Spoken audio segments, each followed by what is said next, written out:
இந்த செய்தியை உங்களுக்காக வழங்குவது அருண் மசாலா. 1983 ஆண்டிலிருந்து தரத்துடன் தன்மை மாறாத அறுசுவை சமையலுக்கான அருண் மசாலா.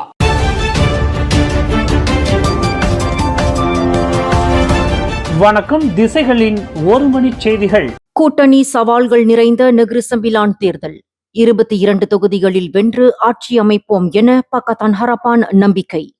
நாளை ஆகஸ்ட் 1 நடைபெறவுள்ள நெகிரிசம்பிலான் மாநில தேர்தலில் 21 அல்லது 22 தொகுதிகளில் வென்று வசதியான பெரும்பான்மையுடன் ஆட்சியை தக்கவைத்துக் கொள்ளும் இலக்குடன் பக்கத்தான் ஹரப்பான் களமிறங்கியுள்ளதாக அதன் தேர்தல் இயக்குநர் டத்தோசரி அமீருடின் ஷாரி நம்பிக்கை தெரிவித்துள்ளார். அதேவேளையில் மாநில அரசாங்கத்தை அமைக்க தேவையான குறைந்தபட்ச 19 இடங்களை வெல்வதில் கூட்டணி நம்பிக்கையுடன் இருப்பதாகவும் அவர் குறிப்பிட்டுள்ளார். நேற்று இரவு கொலப்பிலா கம்போங்க மீலாங்கில் உள்ள டத்தாரான் மேலாங் நடைபெற்ற பிரச்சார நிகழ்ச்சிக்கு பிறகு செய்தியாளர்களிடம் பேசிய அமீருடின், மாறிவரும் அரசியல் சூழல் மற்றும் புதிய கூட்டணிகள் சவாலாக இருந்தாலும் கூட இனப்பாகுபாட்டை தூண்டும் அரசியலுக்கு பதிலாக மலேசிய மடானி கொள்கை மற்றும் தேசிய ஒற்றுமை அடிப்படையாக கொண்ட தீர்வுகளையே மக்கள் முன்வைத்து வருவதாக தெரிவித்துள்ளார். அதேவேளையில் ஜொஹோர் தேர்தலுக்கு பிறகு உருவானதாக கூறப்படும் நீல அலை நெகிரிசம்பிலானிலும் வீசும் என்ற கூற்றை அவர் நிராகரித்தார். கடந்த தேர்தல்களில் ஸ்லாங்கூர் மற்றும் நெகிரிசம்பிலானில் பசுமை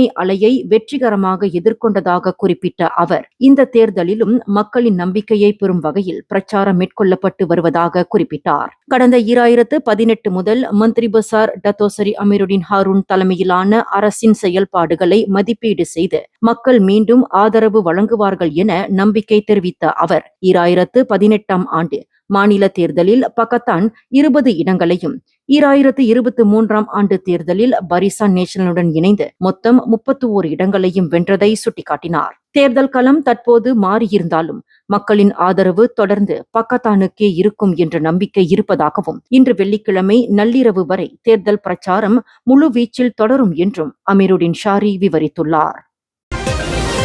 பிரதமர் டத்தோசரி அன்வார் இப்ராஹிம் குறித்து அவதூறான கருத்துக்களை வெளியிட்டதாக கூறப்படும் பாஸ் கட்சியின் துணைத் தலைவர் துவான் இப்ராஹிம் துவான் மன் அடுத்த 48 மணி நேரத்திற்குள் மன்னிப்பு கோரி அந்த கருத்துக்களை திரும்ப பெறுமாறு அன்வார் தரப்பில் இருந்து சட்ட நோட்டீஸ் அனுப்பப்பட்டுள்ளது. அவ்வாறு செய்ய தவறினால் துவான் இப்ராஹிம் மீது அவதூறு வழக்கு தொடரப்படும் என்று அன்வாரின் வழக்கறிஞர் SN நாயர் தெரிவித்துள்ளார். கடந்த ஜூன் 14 பஹாங் மாநிலம் ஃபல்டா ஜெண்டரா உத்தாரா கோலக்ராவில் நடைபெற்ற பாஸ் அரசியல் கூட்டத்தில் நெகிரிசம்பிலான் அரச குடும்பம் மற்றும் போலீஸ் விசாரணைகளில் பிரதமர் அன்வார் தலையிட்டதாக துவான் இப்ராஹிம் குற்றஞ்சாட்டியதாக சட்ட நோட்டீஸில் குறிப்பிடப்பட்டுள்ளது. துவான் இப்ராஹிமின் அந்த உரையின் சில பகுதிகள் அடுத்த நாளே அவரது முகநூல் மற்றும் யூடியூப் பக்கங்களில் பதிவேற்றப்பட்டதாகவும் தெரிவிக்கப்பட்டுள்ளது. அமைச்சர்களை விமர்சிப்பவர்கள் விரைவில் போலீஸ் விசாரணைக்கு உள்ளாக நேரிடும் என்று துவான் இப்ராஹிம் தமது உரையில் கூறியதாக தெரிவிக்கப்பட்டுள்ளது.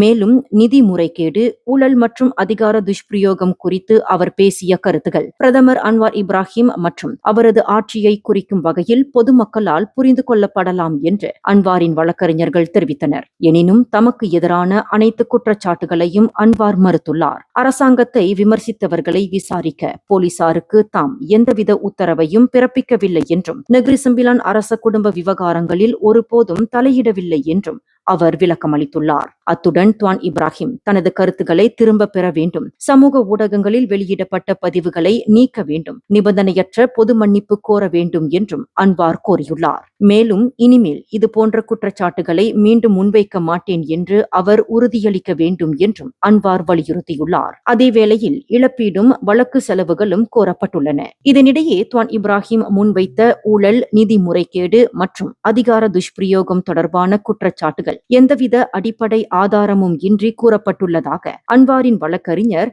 SN நாயர் தெரிவித்துள்ளார். தபோங் ஹஜி தொடர்பான அரச விசாரணை ஆணையமான RCI அறிக்கையை வெளியிட்டது. நெகிரிசம்பிலான் மாநில தேர்தலை முன்னிட்டு எடுக்கப்பட்ட அரசியல் நடவடிக்கை அல்ல என்று அரசாங்க செய்தி தொடர்பாளரும் தொடர்புத்துறை அமைச்சருமான ஃபாமி ஃபட்சில் தெரிவித்துள்ளார். அமைச்சரவையின் முழுமையான ஒப்புதல் பெறப்பட்ட பின்னரே அந்த அறிக்கை வெளியிடப்பட்டதாகவும் அவர் குறிப்பிட்டுள்ளார். இதன் மூலம் அந்த அறிக்கை அமைச்சரவையில் தொடர்ந்து விவாதிக்கப்படுவதற்கும் சம்பந்தப்பட்ட அதிகாரிகள் அதன் பரிந்துரைகளின் அடிப்படையில் நடவடிக்கை எடுக்கவும் வழிவகுக்கும் என்றும் ஃபாமி ஃபாமி ஃபட்சில் தெரிவித்துள்ளார். கடந்த 2023ஆம் ஆண்டு தாம் பதவியேற்ற பின்னர் வைப்பாளர்களின் நம்பிக்கையை மீட்டெடுக்க அவகாசம் தேவை என்பதால் அறிக்கையை வெளியிடுவதை ஒத்திவைக்குமாறு தபோங் ஹஜி தலைவர் அப்துல் ரஷீத் ஹுசேன் கேட்டுக்கொண்டதாகவும் ஃபாமி ஃபட்சில் குறிப்பிட்டுள்ளார். இந்நிலையில் தற்போது RCIயின் 75% பரிந்துரைகள் நடைமுறைப்படுத்தப்பட்டுள்ளதாகவும் சட்ட நடவடிக்கை மற்றும் அமலாக்க அமைப்புகள் மேற்கொள்ள வேண்டிய சில பரிந்துரைகள் மட்டுமே இன்னும் நிலுவையில் உள்ளதாகவும் அவர் தெரிவித்துள்ளார். மேலும் பிரதமர் அன்வார் இப்ராஹிம் RCI அறிக்கையின் கண்டறிதல்களின் அடிப்படையில் போலீஸ், மலேசிய ஊழல் தடுப்பு ஆணையம், பேங்க் நகாரா உள்ளிட்ட சம்பந்தப்பட்ட அமைப்புகள் நடவடிக்கை எடுக்கும் என்று அமைச்சரவையில் தெரிவித்துள்ளதையும் ஃபாமி ஃபட்சில் சுட்டிக்காட்டியுள்ளார். கடந்த 2022ஆம் ஆண்டு ஜூலை மாதம் நிறைவடைந்த இந்த RCI அறிக்கையானது சுமார் 4 ஆண்டுகளுக்கு பிறகு நேற்று ரகசிய நீக்கம் செய்யப்பட்டு பொதுமக்கள் பார்வைக்கு வெளியிடப்பட்டது. அதில் 2014 முதல் 2020ஆம் ஆண்டு வரை தபோங் ஹஜியின் நிர்வாகம், முதலீடு மற்றும் நிதி மேலாண்மையில் கடுமையான குறைபாடுகள் இருந்ததாக RCI அறிக்கை கண்டறிந்து கடுமையான கண்காணிப்பு மற்றும் சீர்திருத்தங்களை பரிந்துரைத்துள்ளது குறிப்பிடத்தக்கது. மாட்சிமை தங்கிய மாமன்னர் சுல்தான் இப்ராஹிம் முதுகு மற்றும் இடுப்பு பகுதியை பாதித்துள்ள தசை எலும்பு வலிக்காக தொடர் மருத்துவ சிகிச்சை மேற்கொள்ள உள்ளதாக இஸ்தானா நகாரா இன்று அறிவித்துள்ளது.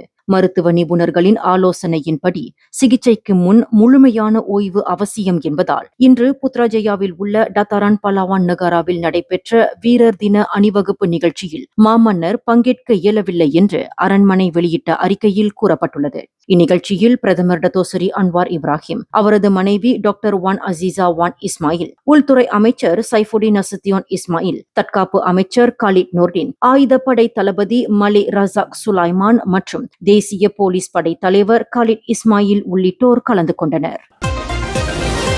இந்தோனேசியாவின் சொய்கார்னோ ஹட்டா விமான நிலையத்தில் 70,114 எக்ஸ்டசி மாத்திரைகள் மற்றும் 2.7 கிராம் மெத்தாபெத்தமின் வைத்திருந்ததாக சந்தேகிக்கப்படும் மலேசிய விமானி ஒருவர் கைது செய்யப்பட்டுள்ளார். எக்ஸ்ரே சோதனையில் அவரது பயண பெட்டியில் இருந்து போதைப் பொருட்கள் கைப்பற்றப்பட்டதாக அந்நாட்டு போதைப் பொருள் தடுப்பு பிரிவு இயக்குனர் எக்கோ ஹடி சந்தோசோ தெரிவித்துள்ளார். மேலும் விசாரணையில் 50,000 ரிங்கிட் பணத்திற்காக ஜகார்த்தாவிற்கு போதைப் பொருள் கடத்தியதாகவும் இதற்கு முன்பும் ஜகார்த்தா மற்றும் சபா பகுதிகளுக்கு போதைப் பொருள் கடத்தியதையும் அவ்விமானி ஒப்புக்கொண்டுள்ளார். மேலும் அவரிடம் மேற்கொள்ளப்பட்ட பரிசோதனையில் மெத்தாபெத்தமின், எக்ஸ்டசி மற்றும் கொக்கைன் போதைப் பொருட்களை பயன்படுத்தி இருந்ததும் உறுதி செய்யப்பட்டுள்ளதாக இந்தோனேசிய அதிகாரிகள் தெரிவித்துள்ளனர். தமிழகத்தில் அரசாங்க பள்ளிகளின் மதிய உணவு திட்டத்தில் வாரத்திற்கு ஒருமுறை சிக்கன் பிரியாணி வழங்கும் யோசனையை தாவேகா தலைவர் விஜய் தலைமையிலான அரசாங்கம் பரிசீலித்து வருகின்றது. இந்த முன்மொழிவானது முதல்வரிடம் சமர்ப்பிக்கப்பட்டுள்ளதாக பள்ளி கல்வித்துறை அமைச்சர் ராஜ்மோகன் தெரிவித்துள்ளார். வரும் ஆகஸ்ட் 5ஆம் தேதி தாக்கல் செய்யப்பட உள்ள மாநில பட்ஜெட்டுக்கு முன்னதாக 80க்கும் மேற்பட்ட ஆசிரியர் சங்கங்களுடன் நடைபெற்ற ஆலோசனை கூட்டத்தில் இந்த யோசனை முன்வைக்கப்பட்டுள்ளது. மதிய உணவின் தரத்தை உயர்த்தவும் மாணவர்களை ஈர்க்கவும் இந்த பரிந்துரை செய்யப்பட்டதாக கூறப்பட்டுள்ளது. மேலும் இந்த யோசனையை நடைமுறைப்படுத்துவது குறித்து சமூக நலன் மற்றும் மகளிர் உரிமைத்துறை உடன் ஆலோசனை நடத்தப்பட்ட பின்னரே இறுதி முடிவு எடுக்கப்படும் என அதிகாரிகள் தெரிவித்துள்ளனர். அதேவேளையில் அரசாங்கம் இந்த யோசனையை சாதகமாகவே பரிசீலித்து வருவதாகவும் தகவல்கள் கூறுகின்றன. மேலும் காலை உணவு மற்றும் மதிய உணவு திட்டங்களை 12ஆம் வகுப்பு வரை விரிவுபடுத்த வேண்டும் என்றும் ஆசிரியர் தகுதி தேர்வு விதிகளை மாற்றம் செய்ய வேண்டும் என்றும் அரசாங்கத்திடம் கோரிக்கை விடுக்கப்பட்டுள்ளது. அதேவேளையில் சம வேலைக்கு சம ஊதியம் வழங்க வேண்டும் உள்ளிட்ட பல்வேறு கோரிக்கைகளையும் ஆசிரியர் சங்கங்கள் அரசாங்கத்திடம் வலியுறுத்தியுள்ளன. ஜொஹூர் மாநிலம் குலுவாங்கில் மாணவர் தங்கியிருந்த வீட்டின் கழிப்பறையில் கண்டெடுக்கப்பட்ட புதிதாக பிறந்த பச்சிளம் பெண் குழந்தை மார்பில் பலமுறை கத்தியால் குத்தப்பட்டதால் உயிரிழந்தது பிரேத பரிசோதனையில் உறுதி செய்யப்பட்டுள்ளதாக போலீசார் தெரிவித்துள்ளனர். இதுகுறித்து ஜொஹூர் மாநில போலீஸ் தலைவர் அப்துல் ரஹ்மான் அர்சாட் வெளியிட்டுள்ள தகவலில் 19 வயதுடைய கல்லூரி மாணவரும் அவரது காதலியும் பெற்ற இரட்டை குழந்தைகளில் ஒன்று உயிரிழந்தது முதற்கட்ட விசாரணையில் தெரியவந்துள்ளதாக குறிப்பிட்டுள்ளார். மேலும் கருவை கலைப்பதற்காக தனது காதலிக்கு 450 ரிங்கிட் வழங்கியதாக சம்பந்தப்பட்ட மாணவர் வாக்குமூலம் அளித்துள்ளார். இந்நிலையில் மாணவி பின்னர் மருத்துவமனையில் தனது 2வது பெண் குழந்தையை உயிருடன் பெற்றெடுத்துள்ளார். இச்சம்பவம் தொடர்பாக அம்மாணவர் வரும் ஆகஸ்ட் 5ஆம் தேதி வரை விசாரணையில் வைக்கப்பட்டுள்ள நிலையில் அம்மாணவி மருத்துவமனையில் சிகிச்சை பெற்று வருகின்றார். பஹாங் மாநில இந்திய தொழில் முனைவோர்களே, இது உங்களுக்கான அரிய வாய்ப்பு. உங்கள் வர்த்தகத்தை அடுத்த கட்டத்திற்கு எடுத்து செல்ல விரும்புகிறீர்களா? அப்படியானால் MAICCIS முட்ரா ரோட்ஷோ நகரி பஹாங் நிகழ்வை தவறவிடாதீர்கள். அரசாங்கம் வழங்கும் தொழில் நிதியுதவி, மானியங்கள், ஊக்கத்தொகைகள் மற்றும் தொழில் மேம்பாட்டு வாய்ப்புகள் பற்றிய சமீபத்திய தகவல்களை சம்பந்தப்பட்ட அரசாங்க அமைப்புகளின் அதிகாரிகளிடம் இருந்து நேரடியாக அறிந்து கொள்ளும் சிறந்த வாய்ப்பு. நாளை ஆகஸ்ட் 1ஆம் தேதி சனிக்கிழமை பிற்பகல் 2 மணி முதல் மாலை 5 மணி வரை பஹாங் மாநிலம் தெமுர்லோவில் அமைந்துள்ள ஹோட்டல் கிரீன் பார்க் அரங்கில் இந்த சிறப்பு நிகழ்ச்சி நடைபெற உள்ளது. அங்கு நீங்கள் நேரடியாக SME Bank, Tekun National, Amanah Ikhtiar Malaysia, Bank Rakyat, SME Corp Malaysia மற்றும் சுரஹான்ஜயா கோப்ராசி மலேசியா ஆகியோரிடம் இருந்து நம்பகரமான தகவல்களை நேரடியாக பெறலாம். இந்த நிகழ்வை பஹாங் இந்திய வர்த்தகம் மற்றும் தொழில்துறை சபை, கபுங்கான் டேவான் புர்னியாகான், டான்பூர் இண்டஸ்ட்ரியான் இந்தியா மலேசியாவின் ஒத்துழைப்புடன் நடத்துகிறது. மேலும் தகவல்களுக்கு கீழ் உள்ள எண்களை தொடர்பு கொள்ளலாம். இன்று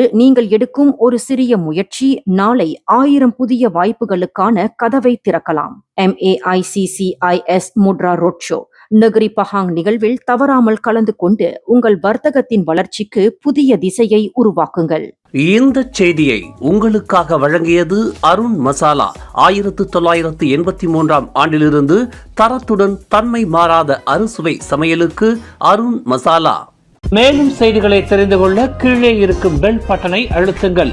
உங்கள் மகிழ்ச்சியை வெளிப்படுத்த லைக் மற்றும் ஷேர் செய்யுங்கள். தொடர்ந்து திசைகளோடு இணைந்திருக்க சப்ஸ்கிரைப் செய்யுங்கள்.